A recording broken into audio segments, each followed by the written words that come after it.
If you have missed Chapter 1, please press the I button above and watch it. Now, Chapter 2, The Doll. They were hanging from the walls and were thrown carelessly across the bed. Each doll was different, but each one was as beautiful as my doll. It seemed impossible that this rough, unpleasant woman could make them. Rose Kalamit looked closely at me. "You're a very young doctor," she said.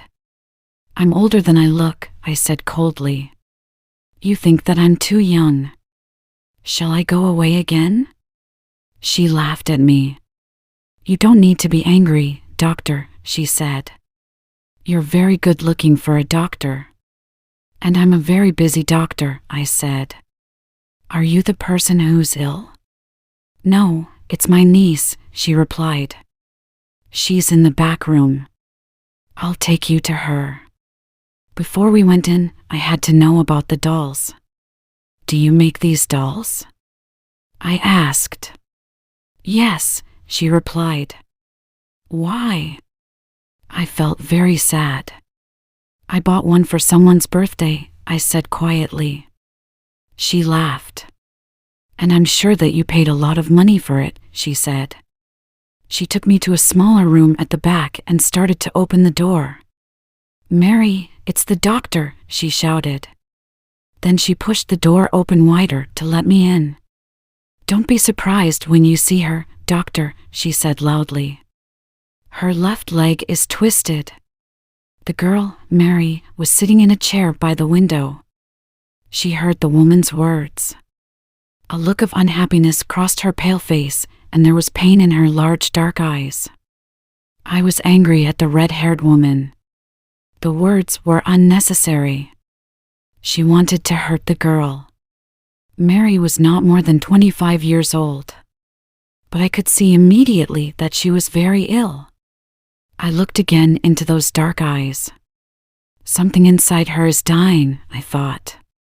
After that first visit, I always remembered the sweetness in her sad face, her poor, thin body, and her dry, unhealthy hair. But something filled me with happiness. Around her were 3 small tables, and on them were all the necessary things to make the dolls. Brightly colored paints, and pieces of cloth of many different colors and shapes. I soon understood that her twisted leg was not the reason for her illness. I noticed the way that she sat. If I was right, I could make that leg straight. I was almost sure that I was right.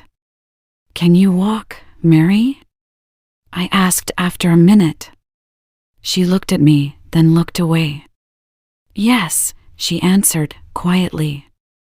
"Please walk to me," I said, gently. "Oh, don't," she said. "Don't ask me that." I didn't want her to suffer. But I had to be sure that I was right. "I'm sorry, Mary," I said. "Please try and walk. It's important." She got up from her chair very carefully and moved slowly towards me. I looked closely at her left leg. Yes, I was right. "That's good," I said. I smiled at her. I wanted to show her that I was pleased. I held out my hands to help her. She looked up. Again, I saw the pain and hopelessness in her face. She seemed to be crying out silently to me for help. She lifted her hands towards mine, and then they fell back to her sides. "How long have you been like this, Mary?" I asked.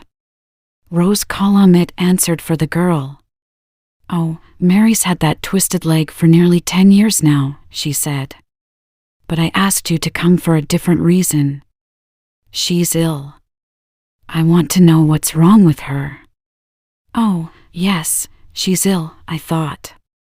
"Perhaps she's dying." I knew that immediately. I wanted Rose Kalamit to leave the room, but she didn't. She laughed and said, "I'm staying here, Dr. Amani. You look at Mary. Then you can tell me what the problem is." When I finished my examination of Mary, I went with Rose into the front room. "It's possible to make her leg straight," I said. "Did you know that? With help, she could walk in dash." Stop, she shouted loudly. I jumped. That's enough. You must never say anything about that to her. The best doctors cannot help her. No stupid young man is going to give her hope. If you ever do, you won't come here again. I want to know what's wrong with her. She can't eat or sleep and she isn't really working. Now, tell me. What did you learn from your examination of her? I don't know what's wrong with her yet, I replied. But something is slowly destroying her, I know that. I shall want to see her again, soon. I'm going to give her some medicine, it will make her feel stronger. Then I'll call again in a few days. End of chapter 2. If you like this story, please like this video, or if you are new, please subscribe the channel. Thank you for watching. Take care.